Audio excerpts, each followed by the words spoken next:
पवई पोलिसांनी मोठी कारवाई केली। एका 47 वर्षीय महिलेच्या मुलाला IIT हैदराबाद इथं प्रवेश मिळवून देण्याचा आमिष दाखवत आरोपींनी तब्बल 16,50,000 रुपयांची फसवणूक केली। या एका टोळीतील 10 आरोपींना अटक केली आहे। तपासादरम्यान पोलिसांनी पुण्यातील विमाननगर आणि खराडे येथील 2 बनावट कॉल सेंटरवर छापे टाकले। या कारवाईत विविध कंपन्यांचे mobile, SIM card, hard disk, laptop, debit card, Jio book तसंच इतर महत्त्वाचं साहित्य जप्त करण्यात आलं। आरोपींकडून 1,35,27,000 रुपयांहून अधिक किमतीचा मुद्देमाल हस्तगत करण्यात आला। तपासात या टोळीशी संबंधित महाराष्ट्रातील मुंबई आणि नागपूर, उत्तर प्रदेशातील 2, कर्नाटक आणि गुजरातमधील प्रत्येकी 1 अशा एकूण 6 गुन्ह्यांचा उलगडा झालेला आहे। तसंच PICT, NSUT आणि DTU यासारख्या शिक्षण संस्थांची नावं असलेली माहिती तपास पथकाच्या हाती लागली असून आणखी गुन्हे उघडकीस येण्याची शक्यता पोलिसांनी वर्तवली।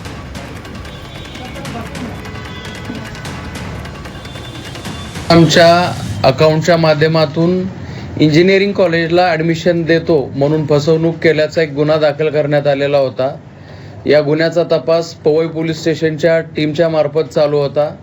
या गुन्ह्याच्या तपासादरम्यान काल पवई पोलीस स्टेशनच्या टीमने पुण्यामध्ये 2 कॉल सेंटर्सवर कारवाई करत 10 आरोपींना अटक केलेली आहे आणि या कारवाईमध्ये 22 मोबाईल फोन्स, लॅपटॉप्स आणि इतर साहित्यासह एकूण 1,35,00,000 मालमत्ता आरोपितांकडून जप्त केलेली आहे।